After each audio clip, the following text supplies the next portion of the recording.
अस्सलाम वालेकुम स्टूडेंट्स। आज का जो हमारा लेक्चर है उसमें हम लोगों ने नाइट्रोजन साइकिल पर जो ह्यूमन इम्पैक्ट है उसको स्टडी करना है। तो आप लोगों का जो लास्ट लेक्चर था वो मेरा उसको हम पहले उसके मुताबिक कर लेते हैं कि वो लेक्चर मंडे को जो आप लोगों का था वो मिस हुआ था। वो मैंने कहा था मैं पोस्टपोन किया, तो यानी उसको अब हम दोबारा से रीअरेंज करेंगे। तो मैंने टाइम टेबल में देखा आप लोगों का कल का दिन जो है वो फ्री होता है, तो आप मुझे फ्राइडे का अगर आप लोग मुझे कोई एक घंटा दे दें, जैसे ये अगर 10:50 टू 11:50 दे दें या 10:30 टू 11:30, जिस तरह आप सब अगर कहें।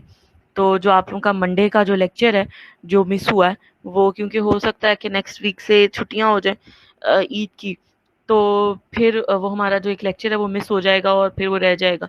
तो जैसे सुनने में, जैसे अभी कोई कंफर्मेशन तो नहीं है, लेकिन इसी तरह है कि जैसे आप ईद के बाद अगर पेपर हो तो वो हमारा एक लेक्चर मिस होगा, तो वो मैं उसको मैं फुल करना चाहती हूँ। तो वो अगर कल आप लोग मुझे कोई टाइम बता दें जो जो आप सबको फिजिबल हो, तो वो कल हम 1 घंटे का लेक्चर जो है वो उसको कल अरेंज कर लेते हैं जो हमारा मंडे को मिस हुआ है। मैम कल रात को कर लें इफ्तारी के बाद। बेटा, सारे लेक्चर आप लोग लेते ही आए हो दिन में, एक लेक्चर के लिए अफ्तारी के बाद? कल मैम मैंने घर नहीं होना। हाँ, कल मैंने फिर घर नहीं होना सुबह के टाइम, क्योंकि कल फ्राइडे को तो ऑफ होता है, इस वजह से हमने जाना है।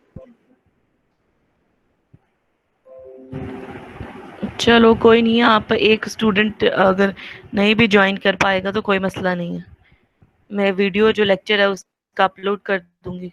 एक एब्सेंट लगी हुई है मेरी पहले, एक दो एब्सेंट है मेरी पहले ही। कोई बात नहीं, एक ही है ना, ज्यादा तो नहीं है ना, अभी तक एक ही लगी है ना, तो बस फिर आपका अटेंडेंस का कोई इशू नहीं होगा। ठीक मैं है। रास्ते में ले लूंगी फिर। क्या हुआ? मैं फिर रास्ते में ले लूंगी। हाँ जी, जैसे भी आप ले सकी ज्वाइन कर लेना उसको, कोई इशू नहीं है। ठीक है। बाकी फिर यह है कि अगर आप में कोई इशू हो नेट का या इस तरह, तो मैं लेक्चर अपलोड कर दूंगी फिर इसका। ठीक ओके है। मैम। तो हम कल टेन फिर हम इसको थर्टी से साढ़े कर लेंगे। इसी टाइम पे कर लेते हैं ना, जैसे आज हमारा 10:50 है। ठीक है। तो हम 10:50 से 11:50 तक। ठीक है। ठीक है। ओके। तो कल हमारा मेकअप लेक्चर है जो मंडे को मिस हुआ था, उसका 10:50 से 11:50। सो जो आज का हमारा लेक्चर है वो हमारा है रिलेटेड टू हमारा जो स्लाइड सबको ये शो हो रही है ना, ये आप लोगों का हमारा जो है ये नाइट्रोजन साइकिल के ऊपर है, ग्लोबल नाइट्रोजन साइकिल। एक तो जो मैंने आप लोगों को कहा था कि आप लोगों ने प्रेजेंटेशन सबने देनी है, nitrogen cycle, hydrological cycle, carbon cycle. वो जो साइकिल है वो उसमें तो हम स्टडी करेंगे कि उसके कितने स्टेप हैं, उसके कितनी स्टेजेस हैं, क्या टाइप्स हैं, उसमें जो आप लोगों ने प्रेजेंटेशन देनी है। लेकिन इसमें ये जो टॉपिक है, अगर आप लोग अपने लेक्चर ब्रेकडाउन में भी देखें तो ये रिलेटेड टू है कि आपने सिर्फ उसका स्पेसिफिकली इम्पैक्ट स्टडी करना है कि नाइट्रोजन साइकिल को उसमें चेंजेस किस तरह, एक जो नेचुरल साइकिल है उसको ह्यूमन इम्पैक्ट किस तरह से उसको कर रहा है। तो ये अगर आप लोगों की प्रेजेंटेशंस पहले हुई भी होती तो जो आप लोगों का ये है उसको समझना अब आप लोगों के लिए इजी होता। लेकिन मुझे पता है कि आप लोग उसको आप लोग पढ़ चुके हैं इन साइकिल्स को, आप बहुत दफा, मेरे ख्याल से 1 से 2 दफा तो आप लोगों ने लाजमी इन साइकिल्स को जो है स्टडी किया होगा विद इन दीज सेमेस्टर्स। तो इस वजह से कुछ आइडिया इसकी टर्म्स का आपको होगा। ठीक है। तो मैं थोड़ा सा आप लोगों को आइडिया दे देती हूँ, अभी इसकी में स्लाइड भी आएगी। तो सबसे पहले ये है कि हमने ह्यूमन इम्पैक्ट स्टडी करना है, तो हमने उसकी कॉजेस और उसके कॉन्सिक्वेंसेस देखने हैं, यानी ह्यूमन इम्पैक्ट जो ग्लोबल नाइट्रोजन साइकिल पर हो रहा है उसकी वजूहत क्या है, और अगर जो भी उसकी वजह से इम्पैक्ट हो रहा है तो फिर ऑब्वियसली उसका कोई ना कोई नतीजा भी होगा। चीज जो ह्यूमन इम्पैक्ट है, यहाँ तो वो अच्छा हो सकता है, यहाँ वो बुरा हो सकता है। ठीक है। तो वो कॉन्सिक्वेंसेस उसके लिहाज से ही होंगे। तो इसमें जो एक समरी है जो लिखी हुई है, जो मैं पॉइंट्स आपको हाईलाइट करूंगी, आप लोगों ने जो है सिर्फ वही स्टडी करने हैं। ठीक है। यानी पूरा आपको पीडीएफ स्लाइड आपको पढ़ने की जरूरत नहीं है। इसके 17 पेजेस हैं, इसमें से जो पॉइंट जो हैं मैं आप लोगों को बताऊंगी उसी को आपने स्टडी करना है। ठीक है। तो ये कह लें एक तरह की रिसर्च है जो उन्होंने पेपर की फॉर्म में पब्लिश की है। तो इससे हम देख लेते हैं, उन्होंने कहा है कि जो ह्यूमन डोमिनेट कर रहा है नाइट्रोजन साइकिल को, उसको जो अगर आप उसको एक की फैक्टर्स में उसके इम्पैक्ट को आप डिफाइन करें, उसकी एक समरी अगर आप बताएं, तो वो समरी उन्होंने कहा है कि हमारे पास जो इंक्रीज ग्लोबल कंसंट्रेशन है नाइट्रोस ऑक्साइड की। ठीक है, वो एक ग्रीन हाउस गैस है। तो आपको अब आगे से ग्रीन हाउस गैस के सारे इफेक्ट पता है कि उसकी वजह से टेम्परेचर इंक्रीज होता है, हमारे पास स्मोक आ सकती है नाइट्रस ऑक्साइड की वजह से। जब वो नाइट्रिक ऑक्साइड NO में चेंज होता है तो वो जो है हमारे पास वो हो जाता है, ठीक है। तो उसकी वजह से यानी हमारे पास जो चेंजेस हैं नाइट्रस ऑक्साइड की कंसंट्रेशन की वजह से, ठीक है। तो नाइट्रस ऑक्साइड जो है हमारे पास एक फॉर्म है, एक फॉर्म ऑफ नाइट्रोजन हमारे पास इंक्लूड है, ठीक है।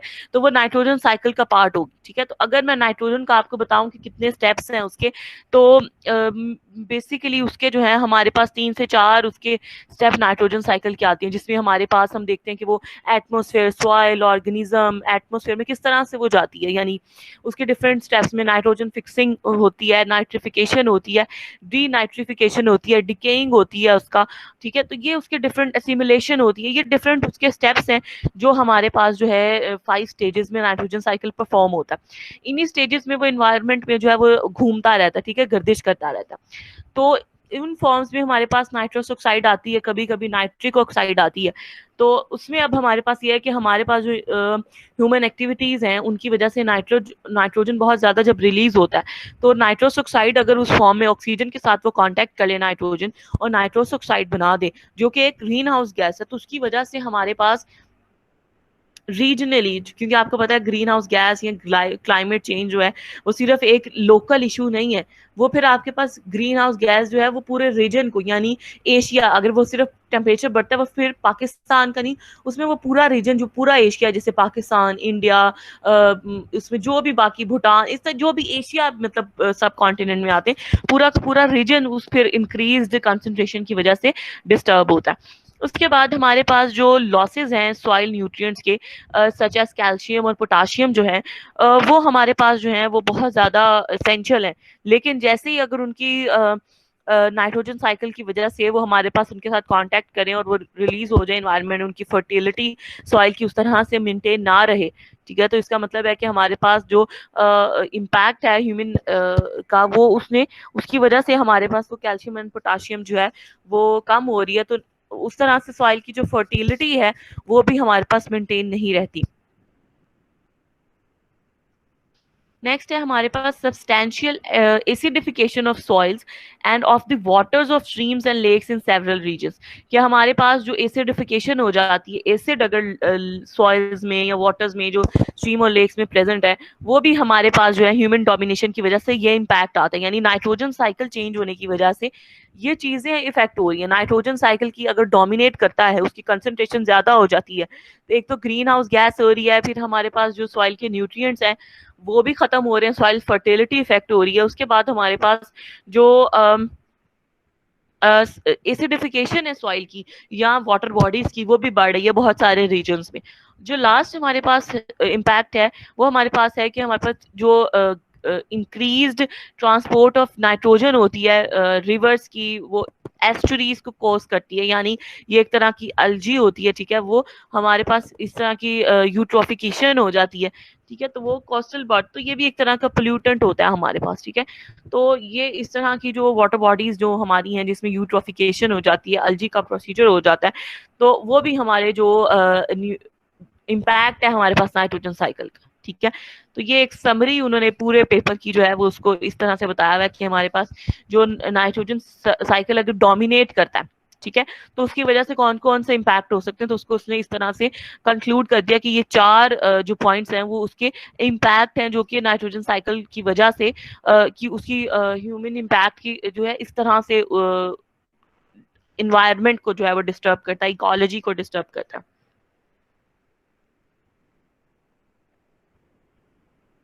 उसके बाद उन्होंने कहा है कि इसके बाद ये जो मजीद अगर आप उसको डिवाइड करना चाहते हैं, तो ये जो 2 बुलेट्स हैं ये भी इसी चीज़ को करती हैं कि फिशरीज को और कोस्टल मेरीन सिस्टम्स को, इसी तरह सॉइल्स को, एनिमल्स, माइक्रोब्स भी जो हैं वो इस human alteration of nitrogen cycle की वजह से वो भी इफेक्ट हो सकते हैं, ठीक है।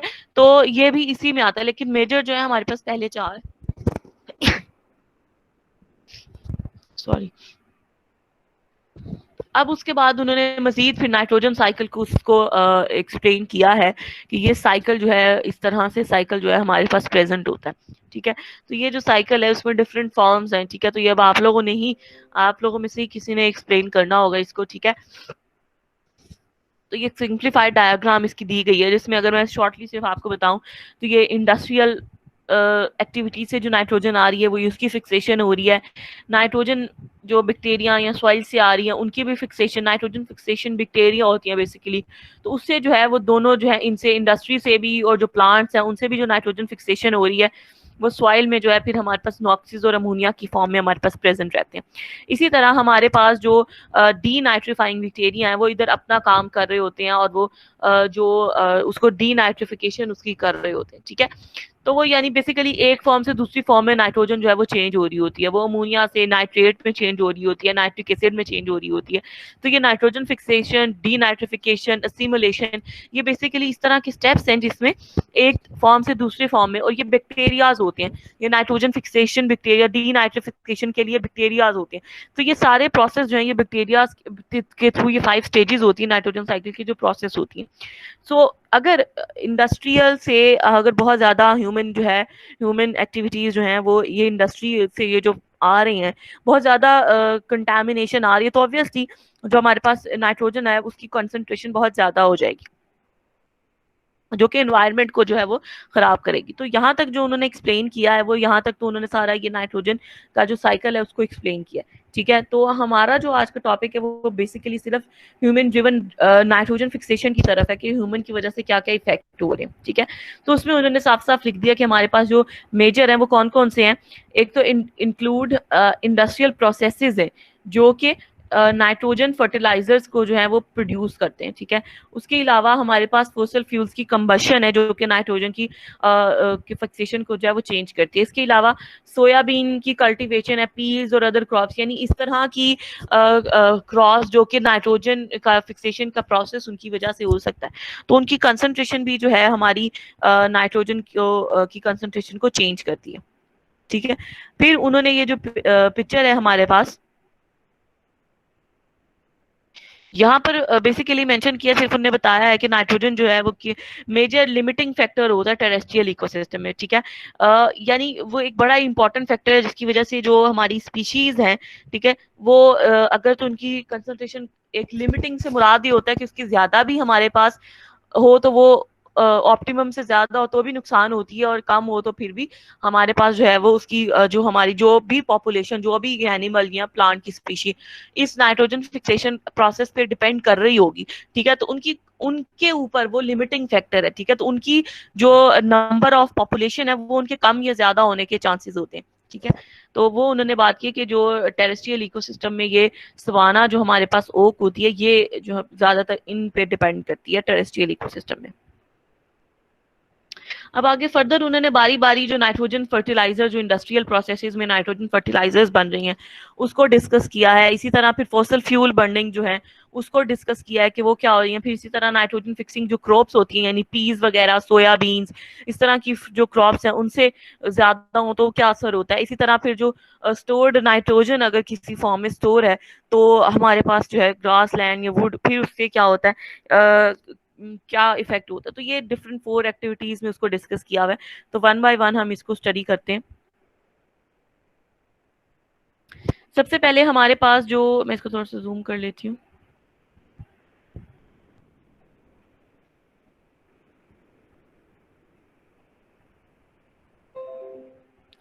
सबसे पहले उसने बात की कि जो नाइट्रोजन फर्टिलाइजर्स हैं ऑब्वियसली वो इंडस्ट्रियल प्रोसेसेस की वजह से वो जनरेट हो रही है। ठीक है, नाइट्रोजन फर्टिलाइजर कोई इंडस्ट्री प्रोड्यूस कर रही है ना। ठीक है, तो वो कह रहे हैं कि जो इंडस्ट्रियल फिक्सेशन होती है नाइट्रोजन की फर्टिलाइजर यूज करने की वजह से या बनाने की वजह से, वो almost 80 ton of gram per year है। ठीक है, यानी उसकी 80 ग्राम्स नहीं है, ये 80 टन है। ठीक है, 80 टन ऑफ ग्राम है पर ईयर उसकी होती है, और वो जो है वो बाय फार सबसे ज्यादा जो कंट्रीब्यूशन है नाइट्रोजन की वो इस प्रोसेस के थ्रू, इंडस्ट्रियल जो प्रेपरेशन है नाइट्रोजन फर्टिलाइजर्स की। ऑब्वियसली ये फर्टिलाइजर्स हमें क्रॉप्स के लिए चाहिए होती हैं क्योंकि उनकी नाइट्रोजन की उनकी रिक्वायरमेंट होती है।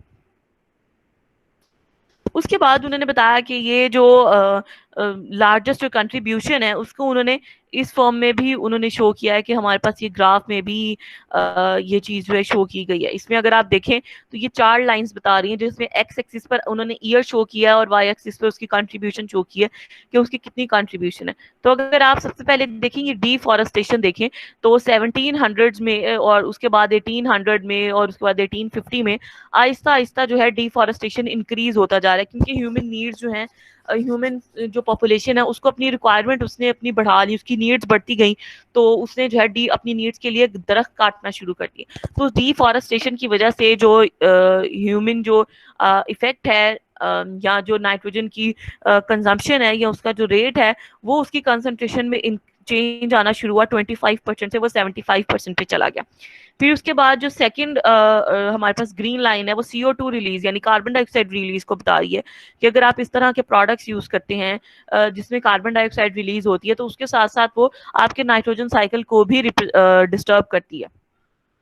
और उसकी भी इसी तरह बताया कि 1800 में जो है इसकी इफेक्ट जो है वो आना शुरू हुए क्योंकि ये जो भी आप जिस तरह के जैसे आप लोग गाड़ियां यूज करते हैं या इस तरह के कोई क्लोरोफ्लोरोकार्बन यूज करते हैं जो कि फिर फर्दर जो है रिएक्शन से कार्बन डाइऑक्साइड प्रोड्यूस करते हैं तो वो नाइट्रोजन साइकिल को आपके डिस्टर्ब करते हैं, ऑल्टरेशन करते हैं। तो वो ऑल्टरेशन जो है वो 1800 से due to CO2 release start हुई है। इसी तरह फिर आपके पास जो थर्ड है वो है आपका ह्यूमन पॉपुलेशन की वजह से। ऑब्वियसली ह्यूमन पॉपुलेशन ज्यादा होगी तो वो भी आपके जो ऑल्टरेशन है वो ज्यादा करेगी इन नाइट्रोजन साइकिल। उसके बाद जो फोर्थ है वो है हमारे पास इंडस्ट्रियल नाइट्रोजन फर्टिलाइजर जो कि प्रोड्यूस हुई है। तो ऑब्वियसली जो हमने अगर आप लोगों को याद हो इंट्रोडक्शन टू एनवायरमेंटल साइंस में आपने रेवोल्यूशन स्टेजेस पढ़ी होंगी कि एक एग्रीकल्चर रेवोल्यूशन थी, एक इंडस्ट्रियल रेवोल्यूशन थी कि इंसान की तरक्की के साथ साथ ये रेवोल्यूशन आई।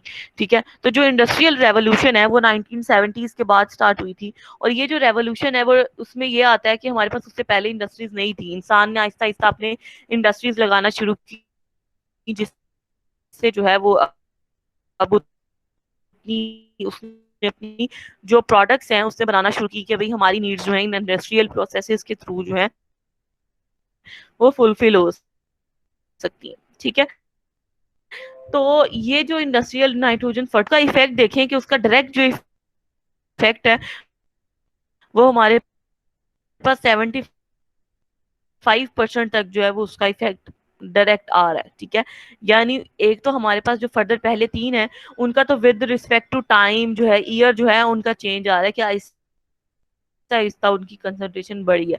लेकिन 1975 में ही उसकी जो कंसंट्रेशन है विद इन 1 ईयर ही उसकी कंसंट्रेशन जो है वो 75%, यानी ये इतना ज्यादा रैपिडली जो फैक्टर है ये सोर्स है हमारे पास जो नाइट्रोजन ऑल्टरेशन वो नाइट्रोजन फर्टिलाइजर बड़ा ही इम्पैक्टफुल हमारे पास जो कॉज है ये हमारे कंसीडर होता है।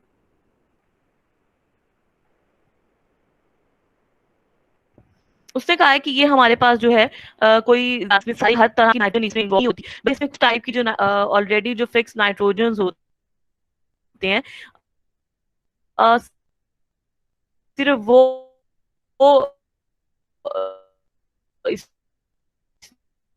इसके अंदर इंक्लूड होते हैं।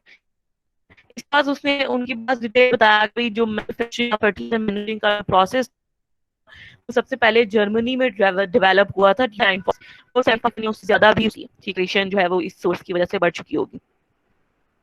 उसने कहा है कि जो नेक्स्ट हमारे पास लाइन है the amount of industrially fix nitrogen applied to crops during the decade 1980 to 1990 more than equal to all industrial fertilizers की, यानी इस एरिया में जो नाइट्रोजन फिक्सिंग जो फर्टिलाइजर्स अप्लाई की गई थी उनका ज्यादा इफेक्ट है as compare to any other. Students मेरी आवाज आ रही है सबको? जी मैम आ रही है। ठीक है,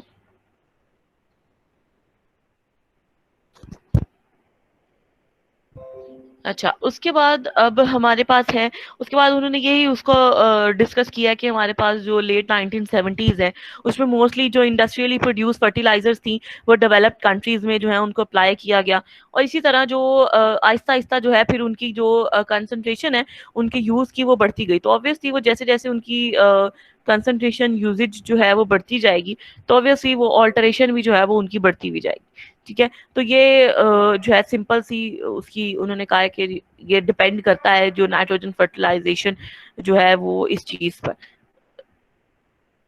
उसके बाद नेक्स्ट जो है कि अगर आप इस तरह की क्रॉप्स यूज करते हैं तो वो भी एक सोर्स ऑफ ऑल्ट्रेशन है ऑफ नाइट्रोजन साइकिल, जिसमें हमारे पास आ रहे हैं कि nearly 1/3 of the earth land surface is devoted to agriculture.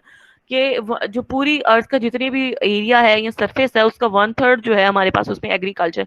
हमें पता है कि बहुत सारे, जैसे हमारा भी एक ज़रूरी मुल्क है, एग्रीकल्चर मुल्क है, तो इसमें क्या होता है एग्रीकल्चर जो कंट्रीज होती हैं, मोस्टली जो डेवलपिंग कंट्रीज होती है वो एग्रीकल्चर कंट्रीज होती हैं, तो उनमें ऑब्वियसली वो ज़्यादा क्रॉप्स इस तरह की उगाएंगे। तो इस तरह की जो हैं जिसमें हमारे पास सोयाबीन्स, पीज और अल्फाल्फा और दूसरी तरह की दूसरी जो हमारे पास क्रॉप्स हैं, वो क्या करती हैं, वो इस तरह के उसके अंदर नाइट्रोजन फिक्सेशन बैक्टीरियाज होते हैं कि जिसकी वजह से जो नाइट्रोजन की कंसंट्रेशन है वो बढ़ा देते हैं। ठीक है, जिसकी वजह से क्या होता है कि आपकी कंसंट्रेशन बढ़ने की वजह से जो फर्दर फिर आपके पास ऑब्वियसली जब भी कोई साइकिल में चेंजेस आती हैं, क्योंकि साइकिल क्या है कि उसके अंदर आपके पास जो एलिमेंट्स ऑफ प्लांट्स या एनिमल्स हैं वो भी फिर इसके ऊपर डिपेंड करते हैं, इसे अपनी फूड लेते हैं। ठीक है, तो ऑब्वियसली जो सॉइल में जो नाइट्रोजन मौजूद होगी, जब बैक्टीरिया उसकी ब्रेक डाउन करके उसको सॉइल में मौजूद होती है, फिर उस नाइट्रोजन फॉस्फोरस जो प्लांट्स की उनकी रिक्वायरमेंट होती है उसको जब वो इनटेक करते हैं, तो अगर वो ज़्यादा इनटेक कर लेंगे तो ऑब्वियसली किसी भी चीज़ की जो ज़्यादा कंसंट्रेशन है वो उसको नुकसान ही पहुंचाएगी। ठीक है, तो इसके बाद वो जो है उसने कहा है कि जो सब्सटेंशियल लेवल्स हैं, जब लगातार उसके नाइट्रोजन फिक्सेशन जो उसकी कल्टीवेशन इस तरह के जो बहुत ज़्यादा बढ़ती जाएगी, तो ऑब्वियसली उसका जो इफेक्ट है उसकी क्वांटिटी भी बढ़ती जाएगी। तो उसकी रेंज उन्होंने बता दी है कि एस्टिमेटली अगर लगाएं तो उसका 32 टू 53 टन पर ग्राम पर ईयर जो है वो उसकी, यानी एवरेज में आपके पास 40 टन आप उसको कह सकते हैं, जो कि हमारे पास यहाँ पर अवेलेबल होती है, उसकी इसकी वजह से जो है ऑल्टरेशन होती है। नेक्स्ट आपके पास फोसल फ्यूल बनेंगे, बहुत ही इजी सी जो आपके पास है, तो इससे जो है ये सिर्फ इसको आप अपने वर्ड्स में भी एक्सप्लेन कर सकते हैं। बड़ी इजी सी जो है ये इसकी लैंग्वेज उन्होंने यूज़ की हुई है, तो ज़रूरी नहीं है कि आप एज इट इज सिर्फ इसके फिगर्स आपको याद होने चाहिए कि एवरेज में जो है वो कितनी टन ग्राम पर ईयर जो है इसमें जो है चेंजेस जो है वो इसकी आ रही हैं due to these sources. So fossil fuels में जो बर्निंग है, तो ऑब्वियसली फॉसल फ्यूल्स में आप कोल, ऑयल, नेचुरल गैस इनको बर्न करते हैं, तो नाइट्रोजन जो है वो इसकी वजह से भी आपके पास जो स्टोर होती है इन रॉक्स की फॉर्म में। ऑब्वियसली ये जो कोल और ऑयल आप लोग बहुत दफा पढ़ चुके होंगे कि ये आपके पास रॉक से आप लोग निकालते हैं। ठीक है, यानी इस तरह के एरियाज में जहाँ पर रॉक्स मौजूद होती हैं उनमें ये due to high temperature and pressure, due to weathering जो है ये कोल एंड के बनते हैं। जब आप इनको एक्सट्रैक्ट करते हैं तो ऑब्वियसली जो नाइट्रोजन इनमें मौजूद होती है वो जो गैसेस होती हैं वो नाइट्रिक ऑक्साइड की फॉर्म में जो है वो एटमॉस्फेयर में रिलीज हो जाती हैं, और इसकी वजह से जो हाई टेम्परेचर कंबशन है उसकी वजह से जो एटमॉस्फेरिक नाइट्रोजन है वो डायरेक्टली बहुत ज़्यादा इन्वायरमेंट में रिलीज होती है।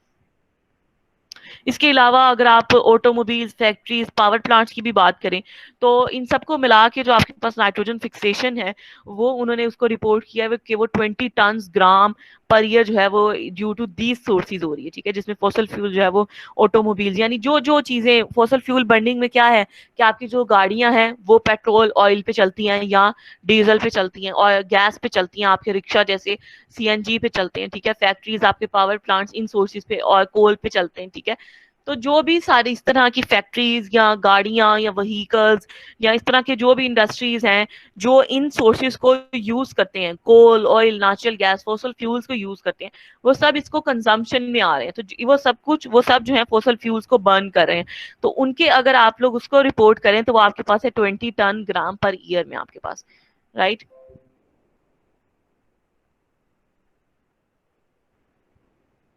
उसके बाद हमारे पास जो लास्ट एक जो बड़ा इंपॉर्टेंट सोर्स है इसमें, वो है मोबिलाइजेशन ऑफ स्टोर्ड नाइट्रोजन। कि कहीं अगर आपने नाइट्रोजन को स्टोर, नाइट्रोजन से मुराद है कि अगर वो ट्रीज की फॉर्म में, ट्रीज में स्टोर है, फॉरेस्ट में स्टोर है, ग्रासलैंड में स्टोर है, तो अगर आप उनको बर्न करते हैं, ठीक है, यानी अगर आप फॉरेस्ट में वुड के अंदर नाइट्रोजन के डिफरेंट कंटेंट्स प्रेजेंट होते हैं, तो अगर आप उनको बर्न करते हैं तो बर्न कर रहे हैं तो उसको यानी आप ऑक्सीजन प्रोवाइड कर रहे हैं, तो वो नाइट्रोजन और ऑक्सीजन कांटेक्ट करके नाइट्रिक ऑक्साइड जब एनवायरनमेंट में रिलीज करते हैं तो वो इमिट करते हैं 40 ton gram nitrogen per year of nitrogen जो है वो उसको रिलीज करते हैं।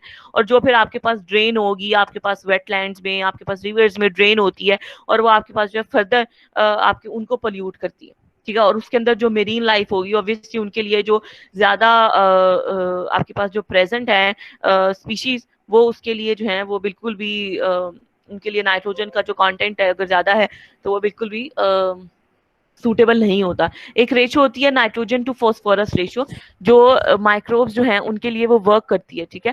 वो उसी स्पेसिफिक रेशो में वो काम करते हैं, यानी अगर इतनी स्पेसिफिक रेशो वो मेंटेन करेंगे, जैसे अगर 10 ग्राम ऑफ नाइट्रोजन है तो 5 ग्राम ऑफ फास्फोरस, तो ये रेशो अगर डिस्टर्ब होती है तो वो क्या होता है कि आपके पास हर माइक्रोब के लिए वो डिफरेंट, वो फिर स्पेसिफिकली वो होती है, तो वो फिर आपके पास वो चेंज होगी, तो ऑब्वियसली जो उसमें अंदर फर्दर जो प्रोसीजर है उनका वो चेंज होता जाएगा।